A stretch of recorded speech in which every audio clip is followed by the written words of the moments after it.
Welcome to NCN news. నేను సంధ్య. బులెటిన్లో ముందుగా హెడ్లైన్స్. విద్యాశాఖ మంత్రి నారా లోకేష్ రాజీనామా చేయాలి. మాజీ ఎంపీ మార్గాని భరతరాం డిమాండ్. రాజమహేంద్రవరం మాజీ ఎంపీ వైసీపీ జాతీయ అధికార ప్రతినిధి సిటీ నియోజకవర్గ ఇన్ఛార్జ్ మార్గాని భరతరాం ఆధ్వర్యంలో ఏపీ జెడ్ వార్ పేరుతో స్థానిక వై జంక్షన్లో ఉన్న ఆనం రోటరీ హాల్లో అఖిలపక్ష సమావేశం నిర్వహించారు. మార్గాని భరతరాం అధ్యక్షతన జరిగిన ఈ సమావేశానికి కాంగ్రెస్, సిపిఐ, ఇతర రాజకీయ పక్షాలతో నగరంలోని మేధావులు, ప్రముఖ న్యాయవాదులు, డాక్టర్లు, వర్తక వ్యాపార ప్రముఖులు భారీ ఎత్తున తరలివచ్చారు. ముందుగా మార్గాని భరతరాం మాట్లాడారు. ఢిల్లీ జంతర్ మంతర్ వద్ద నీట్ పేపర్ లీక్ పరీక్ష నిర్వహణలో జరిగిన అవకతవకలకు నైతిక బాధ్యత వహిస్తూ కేంద్ర విద్యాశాఖ మంత్రి ధర్మేంద్ర ప్రధాన్ రాజీనామా చేసినట్టుగానే ఆంధ్రప్రదేశ్లో జరిగిన డిఎస్సీ పేపర్ లీకేజ్ అక్రమాలకు నైతిక బాధ్యత వహిస్తూ విద్యాశాఖ మంత్రి నారా లోకేష్ వెంటనే తన పదవికి రాజీనామా చేయాలని డిమాండ్ చేశారు. లక్షల మంది విద్యార్థుల భవిష్యత్తుతో ముడిపడిన నీట్, డిఎస్సీ వంటి పరీక్షల్ని నిర్వహించడం కూడా కేంద్ర రాష్ట్ర ప్రభుత్వాలకు చేత కాకపోవడం దారుణమన్నారు. విద్యా వ్యవస్థను పటిష్టంగా నిర్వహించాలని ప్రభుత్వాలు ఇక విద్యార్థుల భవిష్యత్తుకు ఏ విధంగా న్యాయం చేస్తాయని నిలదీశారు. విద్యాశాఖలో కంప్యూటర్ ఆపరేటర్గా పనిచేస్తున్న నవీన్ అనే యువకుడికి ఫస్ట్ ర్యాంక్ వచ్చిందని అతనికి ఉద్యోగం ఇవ్వలేదన్నారు. అయితే ఆ పేపర్ను అప్లోడ్ చేసినందున అభియోగాలన్నీ అతడిపైనే ఉన్నాయన్నారు. సిబిఐ విచారణ జరిపిస్తే తప్ప జరిగిన అక్రమాలు, అవకతవకలు పూర్తి స్థాయిలో వెల్లడయ్యేందుకు అవకాశం లేదన్నారు. భవిష్యత్తులో ఇటువంటి అక్రమాలు జరగకుండా పటిష్ట చర్యలు తీసుకోకపోతే విద్యార్థులకు తీరని నష్టం జరుగుతుందని ఆందోళన వ్యక్తం చేశారు.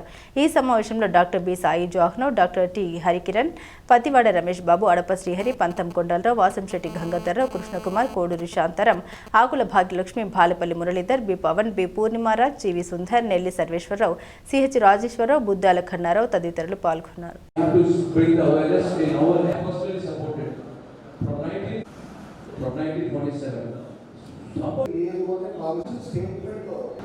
ఆ డిస్ట్రిక్ట్ సెలక్షన్ కమిటీలో ప్రతి జిల్లా కలెక్టర్ ఆఫీస్ లో దాని మెరిట్ లిస్ట్ ప్రకారంగా ఇంతమంది అభ్యర్థులు వచ్చారు, ఇంతమంది సెలక్షన్ చేసాము, వీళ్ళని ఎందుకు సెలక్షన్ చేయలేకపోయాం అనేది క్లియర్ గా మెన్షన్ చేయాలి. ఇంత ఒకటి జియో నెంబర్ 56 అని చెప్పి కరెక్ట్ గా డిఎస్సి ఎగ్జామ్ పరీక్షా పత్రాలు కరెక్ట్ గా రాసే ముందు రోజు 2 రోజుల ముందు రోజు జియో నెంబర్ 56 అనుకున్నా, ఐఎమ్ నాట్ షూర్. అది 2025లో ఒక సంవత్సరం జియో నెంబర్ 4 వచ్చిన తర్వాత సంవత్సరం తర్వాత అందులో ఏమని చెప్తుందనంటే ఆ జియో నిజంగా చాలా ఆశ్చర్యం. మాకు స్పోర్ట్స్ మ్యాన్స్ దగ్గర నుంచి చాలా కంప్లైంట్స్ వస్తూ ఉన్నాయి. అందు గురించి ఆ జియోని మేము అమెండ్ చేస్తూ జియో నెంబర్ 56 పెట్టి ఈ జియో నెంబర్ 56లో ఎగ్జామ్స్ రాయిపించే ప్రక్రియ తీసుకొస్తున్నామని చెప్పారు. బాగుంది, మరి మీరు ఎగ్జామ్స్ రాయిపిస్తున్నారు, చాలా శుభ పరిణామము.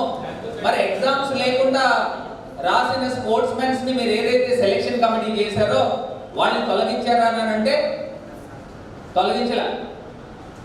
మరి ఎక్కడ ట్రాన్స్పరెన్సీ జరిగిందనేది ఇవాళ సూటిగా ప్రశ్నిస్తా ఉన్నాం. ఎడ్యుకేషన్ మినిస్టర్ గా నారా లోకేష్ గారు ఉన్నానంటే దానికి సమాధానం లేదు.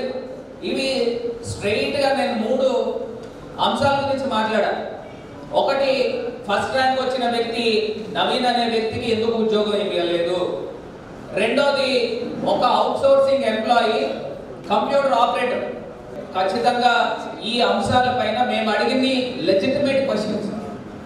ఈ లెజిటిమేట్ క్వశ్చన్స్ కి ఆన్సర్స్ చెప్పాల్సింది ఎవరండి?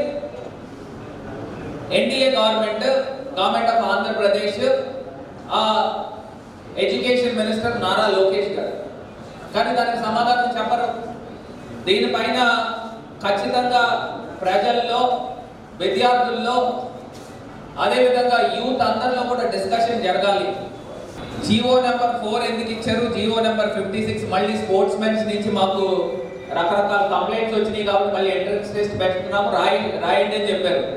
రాసిన వాళ్ళకి ఎంతమందికి ఇచ్చారు? ఒక 60 మందికో 70 మందికో ఇచ్చారు. ఎంట్రన్స్ ఎగ్జామ్ రాయలేని వాళ్ళకి 380 మందికి ఆల్రెడీ మీరు రిక్రూట్ చేసుకున్నారు.